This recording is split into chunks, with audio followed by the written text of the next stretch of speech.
আসসালামু আলাইকুম, আমি নাহার সরকার। আজ একটি বড় ব্লগ নিয়ে আপনাদের সাথে হাজির হয়ে গেলাম। আজ যেহেতু পহেলা বৈশাখ, তো পহেলা বৈশাখে আমি সারাদিন কি করলাম, কি খেলাম, এই নিয়ে একটা বড় ব্লগ আপনাদের সাথে শেয়ার করতেছি।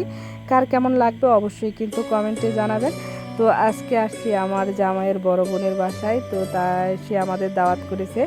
তো তার বাসা আমাদের বাসার সাথে, আমরা দাওয়াত না করলেও এমনি আসি।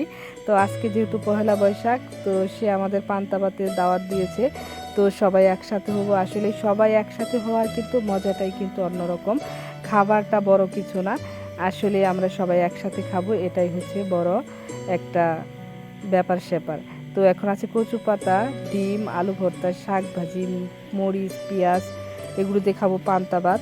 তো এগুলো দিয়ে পান্তা ভাত খেতে কিন্তু অনেক টেস্ট। দেখুন ওখানে রয়েছে পান্তা ভাতের পাতিল। তো পান্তা ভাতের পাতিলটা দেখলে মনে করবেন যে অনেক মানুষ, আসলে অনেক মানুষে খাবো আজকে। তো আমি একটু লেট করে ফেলেছি, তার জন্য সবার লাস্টে আমি খাইতেছি।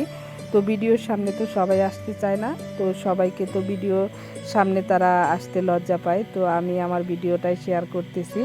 তো পান্তা ভাত, আলু ভর্তা, পেঁয়াজ, মরিচ, শাক ভাজিতে খেতে কিন্তু অনেক টেস্ট। তো আমিও একটু খাচ্ছি, তো আপনাদের সাথে একটু শেয়ার করতেছি। তো আপনাদের কার কেমন লাগবে অবশ্যই কিন্তু কমেন্টে বলবেন। আসলে আলু ভর্তা, শাক, মরিচ, পেঁয়াজ দিয়ে পান্তা ভাত খুব টেস্ট, আর আলু ভর্তা দিয়ে খেতে কিন্তু অন্যরকম টেস্ট। তো আমার কাছে তো আলু ভর্তাটা অনেক অনেক মজা লাগছে, তার জন্য আমি একটু আরেকটু নিতেছি। সাথে আলু ভর্তার সাথে একটু মরিচটা কামড় দিয়ে খাচ্ছি, এটাও কিন্তু অনেক অনেক টেস্টি একটা খাবার, যারা খায় তারাই বুঝে। তো দেখুন আমার দেবরের ছেলেটা বিড়াল বিড়াল খেলতেছে, আসলেই তারা ছোট মানুষ, এটাই তাদের মজা। তো আমি একটু বেলকুনির দিকে যাচ্ছি, বেলকুনির দিকে যাচ্ছি মানে বেলকুনির সবুজ প্রকৃতিটা আমার কাছে অনেক ভালো লাগলো, তাই আপনাদের সাথে একটু শেয়ার করতে চাচ্ছি। তো আপনাদের কার কেমন লাগলো এই সবুজ প্রকৃতি অবশ্যই কিন্তু কমেন্টে জানাবেন। সবুজ প্রকৃতি পাই সবারই ভালো লাগে।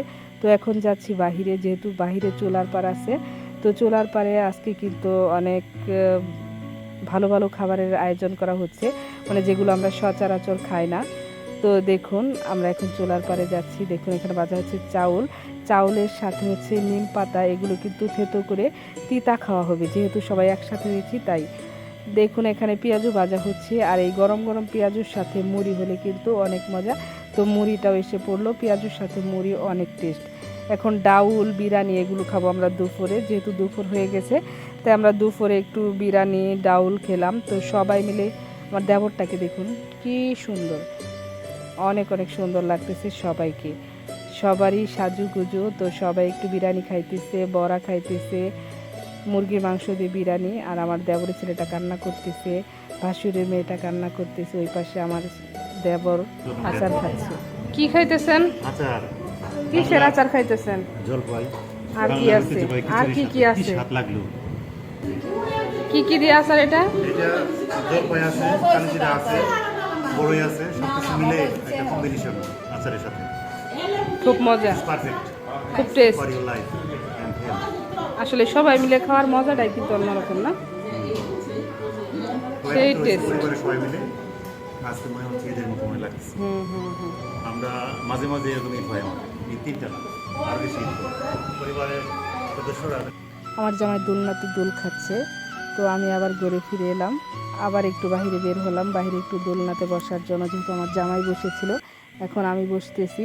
তো দোলনাতে দোল খেতে কিন্তু প্রায় সবারই ভালো লাগে, আমার তো অনেক অনেক ভালো লাগে, তাই একটু দোল খাচ্ছি। দোল খাওয়ার মজাটাই অন্যরকম। তারপরে একটু বাগানটা ঘুরে দেখতেছি, সবুজ গাছপালা দেখতেই ভালো লাগে, আর ফুলের গাছ হলে তো কোনো কথাই নেই, যেহেতু ফুল দেখছি সেহেতু ছিঁড়তেই হবে, আর ছিঁড়ে সেই ফুলটা কানে গুঁজতে হবে। ছোট মানুষের মতো আমরা ছোটোবেলায় ফুল গুঁজতাম, এভাবে ফুল গুঁজতে কার কার ভালো লাগে অবশ্যই কিন্তু কমেন্টে বলে যাবেন, আমার কিন্তু অনেক ভালো লাগে।